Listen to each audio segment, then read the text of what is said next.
Сәлеметсіздер ме балалар? Сәлеметсіз ба? Бүгінгі ұйымдастырылған оқу қызметімізді бастамас үшін ең бірінші шаттық шеңберіне тұрайық. Қанеки бәріміз мен қасыма жинала қояйық. Тез кел, дөңгеленіп тұрап алайық. Дөңгеленіп тұрап алайық. Кел, барлығымыз келеміз.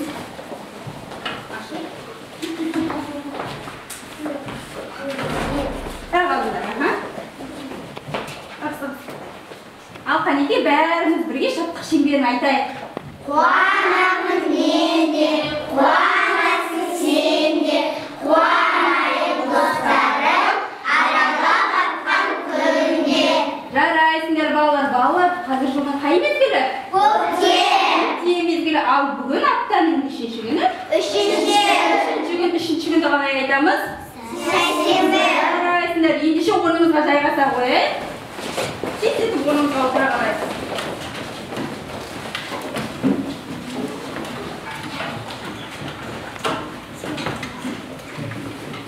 Балалар, бүгінгі ұйымдастырылған оқу қызметін бастамас бұрын сіздерден мен мынандай сұрақ қойғым келіп тұр. Қандай ертегілерді білеміз?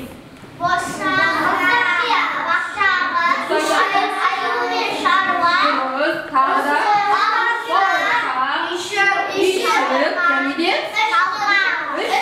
жарайсыңдар. Балалар, бүгінгі ұйымдастырған оқу қызметіміз көркем әдебиет сабағы. Жаңа тақырыбымыз ертегілер әлеміне саяхат деп аталады. Соның ішінде балалар, бүгін біз орыс халқының ертегісі түлкі, әтеш, мысық ертегісіне тоқталатын боламыз. Ал бүгінгі ұйымдастырған оқу қызметінің мақсаты ертегінің мағынасını түсініп, ондағы жағымды, жағымсыз кейіпкерлерді ажырата білу және ертегіге деген қызығушылықты оятып, ақыл ойының қиялын дамыту деп аталады. Ендеше балалар, мен сіздерге қазір осы ертегіні қысқаша мазмұндап берейін. Ал сіздер мұқият тыңдаңыздар. Ертеде орманда мысық пен әтеш бірге өмір сүріпті. Олар дос болыпты. Бір күні мысық орманға аң аулауға кетеді.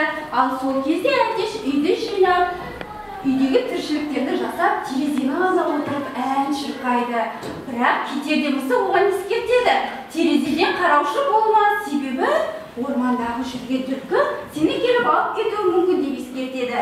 Сөйтеді де ол алыс саяхатқа кетеді. Келесі күні оның орманға кеткенін біліп, үйге кім келеді? Түлкі келіп қалады.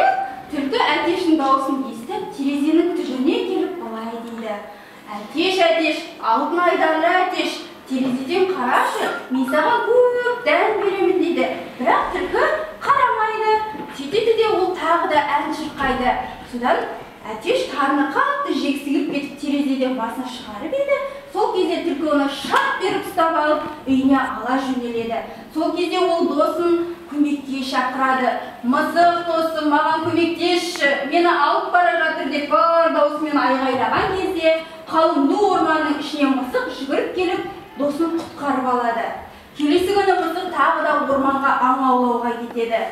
Ол әдетінше тағы да ескертеді: сен терезеден қарап, ән салма, себебі сені қу жануар түлкі алып кетуі мүмкін деп тағы бір ескерткен еді.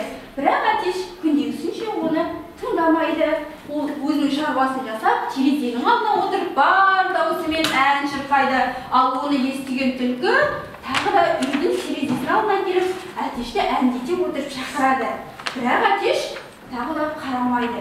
Сөйтеді де түлкі былай дейді: қарашы терезеден, далада қап-қап тары бидайлар шашылып жатыр, тіпті торғайлар да жеп жүр. Не болмаса терезеден қарасаңшы деп алдаған кезде, әтеш тағы да терезеден басын шығарып қарап еді. Оны түлкі шап беріп, ұстап алып үйіне ала жөнеледі екен. Міне ол сол кезде тағы да досын көмекке шақырады. Мысық орманның ішінен досының дауысын естіп, тез келіп досын құтқарып алады. Ал үшінші күні мысық былай дейді: әтеш досым, мен енді алыс орманға кетіп барамын, сені құтқара алмаймын. Сондықтан сен терезеге жақындама дейді. Сөйтеді де алыс орманға аң аулауға кетеді. Әтеш баяғыша үйдің тірлігін жасайды, терезеден қарайды да, шыдамай тағы да бар даусымен ән шырқайды. Түлкі оны естіп тағы да келеді де, тағы да әндетеді: Әтеш, алтын айдарлы әтеш, терезеден қарашы, саған көп дән беремін дейді. Әтеш қарамайды. Түлкі сөйтеді де, бір уыстарына терезеде шашып жібереді. Тарға қызыққаны соншалық әтеш тұмсығымен шоқып, қалған тары жерде шашылып жатыр деген тағы дауысты естеді де, терезеден бас сала қарап еді. Түлкі оны тағы да шап беріп ұстап алып, үйіне қарай жүгіре жөнеледі. Ол қанша айғайлап досын шақырса да, досы көмекке келмейді. Себебі ол алысқа кеткен еді. Сөйтіп, аң аулап мысық үйіне келсе, досы үйде жоқ екен. Сөйтеді де ол қалың орманға шығып түлкінің үйіне келеді. Келеді де терезенің алдына тұрып ән салады. Бұл кім болды екен терезенің түбінен ән шырқап тұрған? Әтеш, қарашы дейді түлкі. Сөйтіп әтеш терезенің алдына мініп қараса, өзінің досы келіп тұр екен. Сөйтеді де досы әтешті түлкіден құтқарып алып кетеді екен балалар. Сөйтіп түлкі әтештен айырылып қалады. Балалар, ертегі ұнады ма? Иә. Ендеше балалар, осы ертегіде не ұғындық, не түсінген білу мақсатында 5 қадам әдісі бойынша мен сендерге сұрақ қояйын. Ал сендер ертегі кейіпкерлеріне ене отырып, сол сұрақтарға жауап береміз. Мен әр қатардан бір оқушыны шығарайын. Каусар келе ғой, екінші қатардан Фатима, үшінші қатардан Наргиза келе қойды. Кел, мына жерге тұра қалайық.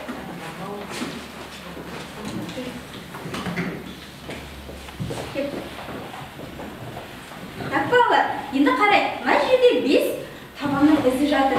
Мен сіздерге сұрақ қоямын. Әр сұраққа тез жауап берген оқушы алғашқы қадамды жасайды. Осылай әр қадамды жасау арқылы бірінші орнымызға отырамыз, жарай ма? Сондықтан мені мұқият тыңдайық. Ертегінің аты қалай аталады? Түлкі, әтеш, мысық. Жарайсың, бір қадам жасай қойғанға. Орманда мысықпен бірге не өмір сүреді? Әтеш. Әтеш келе ғой, Наргиза, бір қадам жасай ғой. Түлкі әтешті қалай алдады? Әтеш, алтын айдарлы әтеш. Терезеден қарашы, мен саған көп тары беремін. Өте жақсы, бір қадам жасай ғой. Ертегінің соңында түлкі әтешті жеп қоя ма? Жоқ, Каусар келе ғой, бір қадам жасай ғой. Ендеше балалар, осы ертегіде қу жануарды атайықшы. Түлкі. Жарайсың, бір қадам баса ғой. Ал ертегіде не туралы айтылған? Досы. Жарайсың, Наргиза, бір қадам баса ғой, Наргиза. Алға кетер. Бірінші болып қадамды аяқтаған Наргиза орнына отыра ғой. Ал ертегідегі алданып қалғыш, сеніп қалғыш жануарды атайықшы. Әтеш. Әтеш, жарайсың, бір қадам баса ғой. Жарайсың, отыра ғой. Енді Каусар айта ғой, бұл ертегіде саған қай кейіпкер ұнады? Қай кейіпкер саған қатты ұнады? Түлкі ұнады ма, әлде әтеш па, мысық па? Әтеш. Әтеш. Жақсы. Ал әтеш саған неліктен ұнады? Әтеш саған неліктен ұнады деп ойлайсың ертегідегі? Балалар, көмектесейікші? Ертегідегі әтеш Ені құтқарып алды. Иә, досы оны келіп құтқарып алды. Әтеш бұл жерде жағымды кейіпкер ме? Жоқ. Жағымсыз кейіпкер ме? Жоқ. Түлкі жағымды ма, әлде әтеш жағымсыз ба? Түлкі. Түлкі жағымсыз ғой. Демек әтеш онда жағымды кейіпкер. Ол ненің досы? Мысық. Жарайсың, отыра досы. Өте жақсы балалар. Ендеше балалар, келесі кезекті біз тақтамен жұмысқа берген. Ол үшінде бізге әр қатардан бір оқушыдан қажет болады. Бірінші қатардан Асма келе ғой, екінші қатардан Ахмет, үшінші қатардан Айкер келе қойды. Тезетіп шыға қойайық. Тақтадан балалар, келіп, әрбір сөзге тұра қойайық. Тез. Тақтадан балалар, 3 түрлі сөз жасырылған. Әуелі дыбыстық талдау жасаймыз. Содан кейін оқимыз, қанша буыннан құралған сөз екендігін анықтаймыз. Дауысты, дауыссыз дыбыстарды анықтай қояйық, балалар. Асма бірінші болып аяқтады, е? Асма, сенде қандай сөз жасырылған? Әтеш. Әтеш сөзінде қанша буын бар? Әтеш, 2. 2 буына. Балалар, дұрыс па? Иә. Өте жақсы отыра ғой. Ахмет, дыбыстық талдауды қарайық ең бірінші. Балалар, тақтаға назар салайықшы. Ахметте қандай қате бар? Оны көк етіп қойып. Ал ол қандай түс болу қажет? Қызыл. Сіз айтасыздар, ол дауысты дыбыс. Бұл жерде ы дыбысы бізде, Ахмет. Дауысты дыбыс, сондықтан ол қызыл түске айналады екен.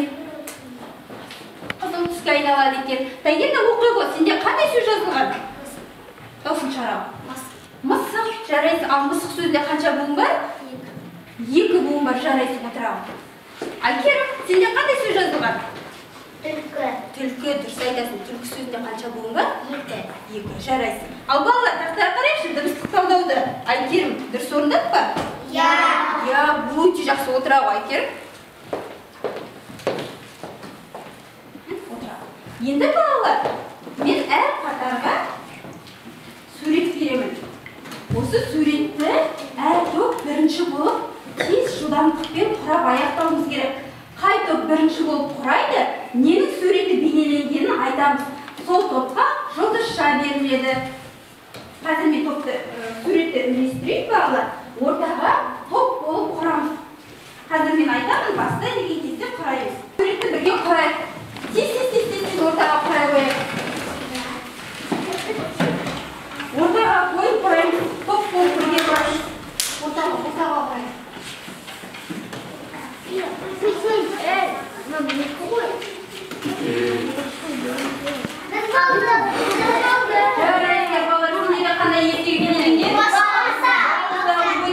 Бірінші болып аяқтаған топқа қызыл жұлдызша беріледі. Ортаға қойып балалар, ұстама, қой ортаға.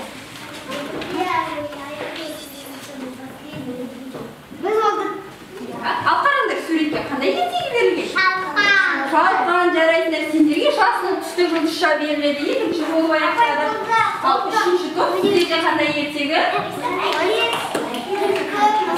Өте жақсы, сендерге сары түсті жұлдызша беріледі. Өте жақсы балалар. Ендеше балалар, орнымыздан тұрайық. Отырғышымызға тұра қалайық сол жерге. Маған қараймыз түгел.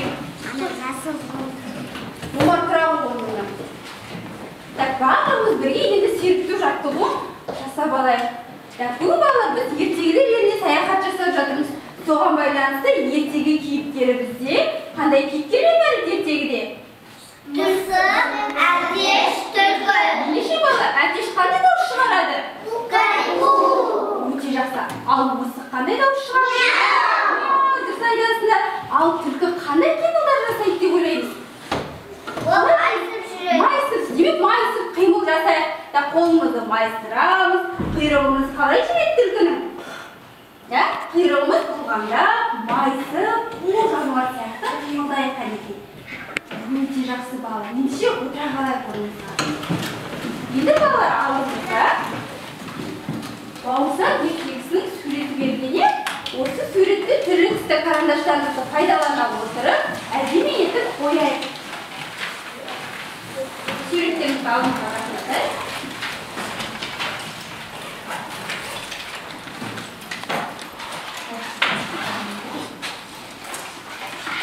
Тез бояйық балалар.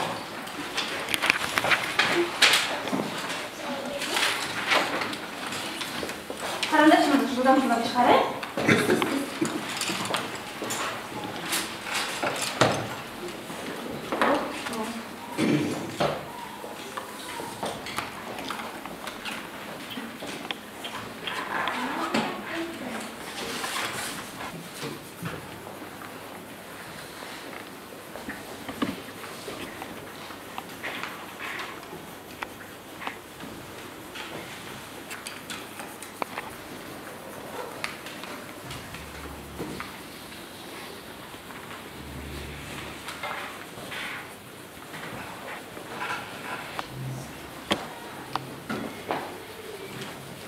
Балалар, қолымыздағы түрлі түсті карандашты қояйық, барлығымыз маған назар салайық.